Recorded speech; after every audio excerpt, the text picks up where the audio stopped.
नमस्कार दोस्तों, बहुत बहुत स्वागत है आप सभी मित्रों का दिव्य सृजन स्पिरिचुअल के प्रातः 7 बजे कथाओं की श्रृंखला में। दोस्तों, आज की कथा का शीर्षक है वेणुवन का दान। पूर्णिमा का दिन था। बुद्ध अपना भिक्षा पात्र हाथ में लिए 1250 भिक्षु के साथ राजगृह नगर में प्रविष्ट हुए। वो सभी मंद शांत पग रखते हुए मौन रूप से चल रहे थे। राजधानी की सड़कें दीपों और ताजे फूलों से सजी हुई थी। बुद्ध और उनके संघ का अभिनंदन करने के लिए मार्गों के दोनों ओर भीड़ उमड़ रही थी। भिक्षु दल जब चौराहों पर आता तो भीड़ बहुत अधिक हो जाती और बुद्ध तथा भिक्षुओं को आगे बढ़ना असंभव हो जाता। उरुबेला काश्यप की समझ में नहीं आ रहा था कि क्या किया जाए। तभी एक सुकुमार युवक हाथ में वीणा लिए गाता हुआ आया। उसके गायन का स्वर बहुत ही मधुर था। जब वो गाता और वीणा बजाता हुआ आगे बढ़ता तो लोग एक और को हो जाते। इससे बुद्ध को आगे बढ़ने का मार्ग मिल जाता। काश्यप पहचान गए कि इस व्यक्ति ने करीब 1 महीने पहले ही उनकी प्रवज्ञा ग्रहण की थी। उसका गायन भावपूर्ण था और सम्मोहित हुए लोग उसके गान को श्रवण कर रहे थे। गायक को देखने के बाद लोग अपने सामने से निकलते हुए बुद्ध को भी देखते। गायक मुस्कुरा जाता और अपना गायन जारी रखे हुए था। आभारी हूँ इनका शिष्य बनने का अवसर पाकर, अब इनके अनंत प्रेम और ज्ञान का करता आदर। धर्म इनका देता चेतना और परम तुष्टि, चेतना जागृति का सत्य पथ खोलता इनका संग। वह युवा गाता रहा और बुद्ध के लिए भीड़ में से रास्ता निकालता रहा और बुद्ध और सभी भिक्षु राजद्वार तक जा पहुँचे। उसके बाद गायक ने बुद्ध को नमन किया और उसी प्रकार भीड़ में अदृश्य हो गया जैसे अचानक से प्रकट हुआ था। राजा बिंबिसार 6000 आमंत्रित अतिथियों और अनुचरों के साथ बुद्ध के स्वागत करने के लिए द्वार तक आए और बुद्ध और भिक्षु दल को राजमहल के प्रांगण में ले गए, जहां अतिथियों की धूप से रक्षा करने के लिए विशाल शमियान तथा बाजे वगैरह सजे हुए थे। प्रांगण के मध्य में बुद्ध को परम आदर सहित बैठाया गया। भिक्षुओं के लिए भी स्थान सावधानी पूर्वक बनाया गया था। जब बुद्ध अपने स्थान पर आसीन हुए तो राजा ने अन्य सभी को अपने अपने आसनों पर विराजमान होने का निवेदन किया। राजा उरुबेला काश्यप बुद्ध की अलग अगल बगल बैठ गए। राजकुमार अजातशत्रु एक पात्र में जल और तौलिया लेकर बुद्ध के पास उपस्थित हुए, जिससे बुद्ध अपने हाथ पांव धो डालें। अन्य परिचारक जल पात्र और तौलिए लेकर अन्य भिक्षुओं के पास गए। करपत प्रक्षालन कार्य संपन्न होने पर मेजों पर शाकाहारी भोजन लगा दिया गया। राजा ने स्वयं बुद्ध को भिक्षा पात्र में भोजन परोसा और रानी विदेही अनुचरों को निर्देश देकर भिक्षुओं को भोजन परोसवा रही थी। भोजन के पूर्व बुद्ध और भिक्षुओं ने विशेष गाथाओं का उच्चारण किया। राजा बिंबिसार और समस्त राज के अतिथि उस समय पूर्णतः मौन रहे जब तक बुद्ध और भिक्षुओं ने भोजन ग्रहण किया। उनकी शांत तथा आनंदपूर्ण मुद्रा से सारे राजकीय अतिथि अत्यधिक प्रभावित हुए। जब बुद्ध और 1550 भिक्षु भोजन कर चुके तो उनके भिक्षा पात्र ले लिए गए और साफ करके उन्हें लौटा दिए गए। राजा बिंबिसार ने बुद्ध की ओर अभिमुख होकर हाथ जोड़े।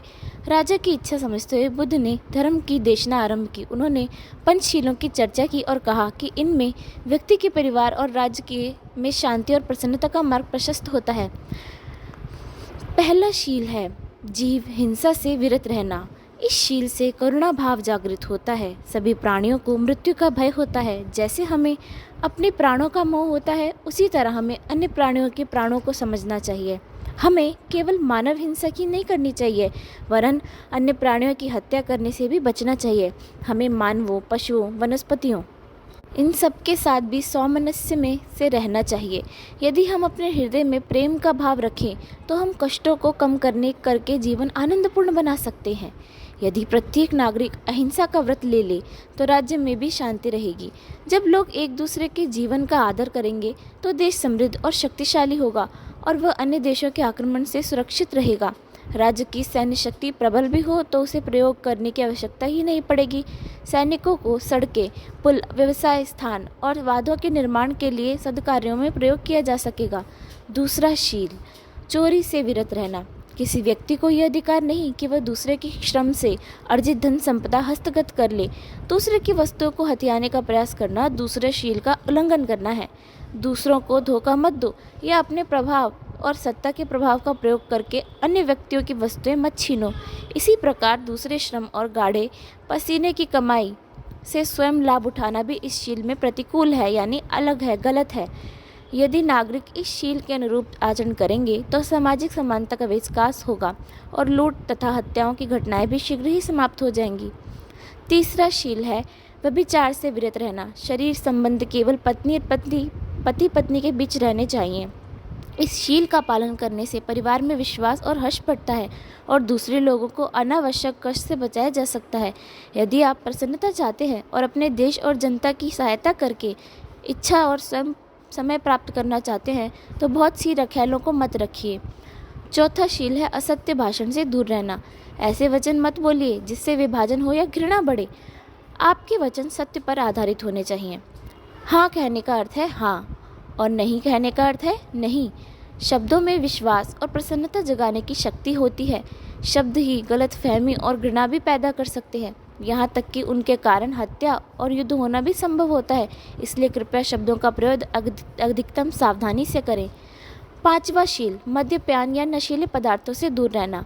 मद्यपान और उत्तेजक पदार्थों के सेवन से चित्त की स्पष्टता समाप्त हो जाती है। जब कोई नशे में होता है तो वह स्वयं अपने लिए, अपने परिवार तथा अन्य लोगों के लिए अकथनीय कठिनाइयाँ उत्पन्न करता है। इस शील पर आचरण करने से शरीर और मन स्वस्थ रहता है। इस शील का पालन सभी कालों में किया जाना चाहिए, यानी नशा नहीं करना चाहिए। यदि महामहिम और सभी उच्च पदस्थ अधिकारी इन पंचशीलों का अध्ययन और पालन करें तो इससे आपको राज्य बहुत लाभान्वित होगा।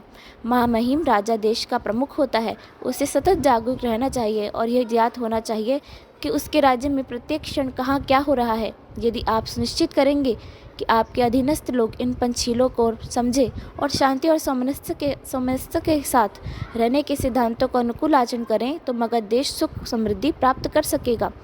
प्रसन्नता से आनंदित राजा बिंबिसार उठकर खड़े हो गए और बुद्ध के समक्ष प्रणत हो गए। रानी विदेही कुमार अजातशत्रु का हाथ पकड़े हुए बुद्ध के समक्ष गईं। उन्होंने कुमार को बताया कि किस प्रकार हाथ जोड़कर बुद्ध का सादर अभिनंदन करना है। रानी ने कहा, बुद्ध देव, अजातशत्रु और 400 अन्य बच्चे आज यहाँ उपस्थित हैं। क्या आप इन्हें चेतना के मार्ग और प्रेम के संबंध में कुछ बताने की कृपा करेंगे? रानी ने बुद्ध को नमन किया। बुद्ध ने मुस्कुराकर कुमार अजातशत्रु का हाथ पकड़ लिया। अब रानी ने मुड़कर अन्य बच्चों को भी आसपास आने का संकेत किया। बच्चे बड़ी तथा धनी घरानों के थे, अतः अच्छे अच्छे वस्त्र आभूषण पहने हुए थे। अजातशत्रु बुद्ध के चरणों में बैठ गए। बुद्ध को देहात के उन बच्चों का स्मरण आ गया जिनके साथ उन्होंने बहुत समय पहले कपिलवस्तु में उद्यान समारोह में जम्बू वृक्ष के बीच बैठकर आनंद मनाया था। उन्होंने मौन भाव से व्रत ले लिया कि जब वह स्वदेश जाएंगे तो उन बच्चों को खोजकर उन्हें भी सधर्म की शिक्षा देंगे। बुद्ध ने अब सामने बैठे बच्चों को संबोधित किया। बच्चों, मानव जीवन प्राप्त करने के पहले मैं पृथ्वी, पत्थर, पौधों, पक्षियों और अन्य अनेक प्रकार के पशु योनियों में रह चुका हूँ। तुम्हारी भी हालत यही रही थी। आज तुम लोग मेरे सामने इसलिए बैठे हो कि पिछले जन्मों में हमारा कुछ ना कुछ संपर्क रहा होगा। संभव है कि किसी अन्य जीव ने हम एक दूसरे के जीवन में हर्ष या दुख के कारण रहे हों। आज मैं आपको वो कहानी सुनाऊंगा जो हमारी हजारों योनियों पहले की है। ये कथा एक बगुले, केकड़े, वृक्ष और मछलियों की है। संभव है कि तुम में से कोई बगुला, केकड़ा या मछलियों में से कोई रहा हो। मैं उस समय वृक्ष था। बगुला बहुत धोखेबाज था और इसके कारण मुझे बहुत कष्ट सहना पड़ा, लेकिन उस कष्ट से मैंने यह सबक अवश्य पाया कि जो दूसरों को धोखा देता है या कष्ट पहुंचाता है वह किसी न किसी दिन स्वयं भी कष्ट पाता है। वृक्ष के रूप में मैं एक मनोरम और शीलन कमल सरोवर के किनारे खड़ा था। सरोवर में मछलियाँ नहीं थी, लेकिन पास ही में एक उथला तालाब था जिसमें बहुत सी मछलियाँ, झींगा मछलियाँ और एक केकड़ा रहता था। ऊपर उड़ते बगुले ने उस तालाब को देखा और मछलियाँ खाने की योजना बनाई। वह उसके किनारे बहुत ही उदास होकर मुंह लटकाए जा खड़ा हुआ। मछलियों ने जब उससे परेशानी का कारण पूछा तो उसने कहा कि मैं तो तुम्हारी दुर्व्यवस्था के कारण परेशान हूँ। यह ना साफ पानी है, ना पर्याप्त खाना। मछलियों ने पूछा कि क्या आप हमारी परेशानी दूर करने का कोई रास्ता जानते हैं? तो उसने कहा कि अगर तुम चाहोगी तो मैं तुम्हें एक एक करके यहाँ से ले जाकर उस सरोवर में छोड़ाऊँगा। वहाँ साफ बहुत पानी है और खाने के लिए बहुत ही स्वादिष्ट व्यंजन है। मछलियों को बगुले पर विश्वास नहीं हो रहा था, तो बगुले ने कहा कि यदि तुम्हें संदेह हो रहा है तो मैं पहले एक मछली को वहां जाकर दिखा लाता हूं, तब तो तुम्हें भरोसा होगा। बहुत सोच विचार कर मछलियों ने एक मछली को जाने को तैयार किया। मछली तेजी से तैर लेती थी और बालू पर भी अपना बचाव रख सकती थी। बगुले ने उस मछली को ले जाकर सरोवर दिखाया और वापस ले आया। अब क्या था? बगुले की नौक नियति से संतुष्ट होकर मछलियों ने उससे प्रार्थना की कि हमें एक एक करके सरोवर में तक छोड़ आओ। जब चालाक बगुला अपनी इस चोंच में मछली को ले आता और मेरे ऊपर बैठकर खाता, आखिर में उसकी हड्डियां मेरे तने के पास गिरा जाता। ऐसा ही सिलसिला चलता रहा। मैं तो वृक्ष था, ये सब घटित होते देखता मुझे बहुत क्रोध भी आता, लेकिन मैं कुछ कर नहीं सकता था। पेड़ तो जड़ से बंधा होता है, शाखाएं बढ़ाने के अलावा कुछ नहीं कर सकता था। मैं ना तो मछलियों को चेतावनी दे सकता था और न किसी शाखा की मदद से बगुले को उसकी करतूत से रोक सकता था। मैं वह भयानक दृश्य देखने के लिए लाचार था। जब भी वह किसी मछली को लाता, उसे फाड़ कर खाता और उसकी हड्डियां नीचे गिराता तो मुझे बहुत तकलीफ होती। मेरे तने पर मेरे आंसू निकलकर जैसे जम जाते। इस तरह वह सारी मछलियों को खा गया। वृक्ष होने के कारण मैं जंगल की शोभा ही बढ़ा सकता था। यदि मैं हिरन या मनुष्य होता तो मछलियों के लिए कुछ करता। मैंने प्रण किया कि यदि कभी मुझे मनुष्य का जन्म मिला तो मैं शक्तिशाली लोगों से कमज़ोर लोगों की रक्षा के लिए भरपूर प्रयास करूँगा। आखिर जब सब मछलियाँ और झींगा मछलियाँ खत्म हो गईं तो एक केकड़ा बचा। बगुले ने उसे भी ले जाने के लिए कहा तो केकड़े ने कहा कि आप मुझे ले कैसे जाएंगे? आपकी चोंच तो पतली है। अगर मुझे ना संभाल पाए तो मैं ज़मीन पर गिर मर जाऊंगा। इसलिए अगर मुझे ले चलना है तो अपने दोनों पंजों में आप मुझे आपका गला पकड़वा दो। सरोवर में पहुंचकर मैं आपका गला छोड़ दूंगा। बगुला इस पर सहमत हो गया। बगुला केकड़े को लिए मेरे ऊपर ही आ बैठा और तो केकड़े ने कहा, तुम्हें तो मुझे सरोवर ले जाना था तो तुम मुझे यहाँ क्यों ले आए? तो बगुले ने कहा, क्या तुम मुझे इतना मूर्ख समझते हो कि मछलियों को एक तालाब में छोड़ता फिरूं?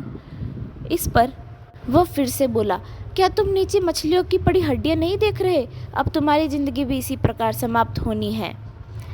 यह सुनते ही केकड़े ने अपने पंजे बगुले की गर्दन में गड़ाने शुरू कर दिए।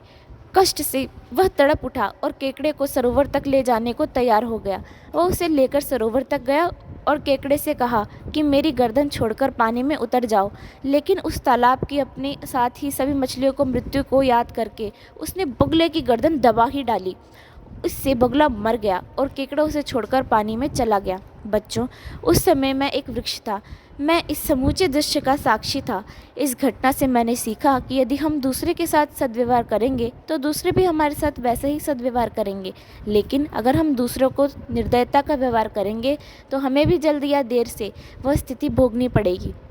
मैंने व्रत लिया कि अपने अगले जन्मों में मैं अन्य प्राणियों की सहायता करने का प्रयास करूंगा।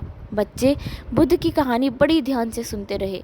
वृक्ष के कष्ट से वे दुखी हुई और असहाय मछलियों तथा झींगा मछलियों के दुर्भाग्य पर दया आई। उन्होंने बगुले की धोखेबाजी की निंदा की और केकड़े की होशियारी पर खुश हुए।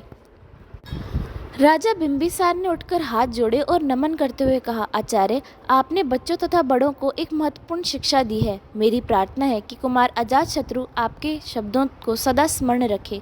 हमारे साम्राज्य का यह सौभाग्य है कि आप हमारे बीच हैं। अब यदि आप आज्ञा दें तो मैं आपको और आपके संघ को एक उपहार देना चाहता हूँ।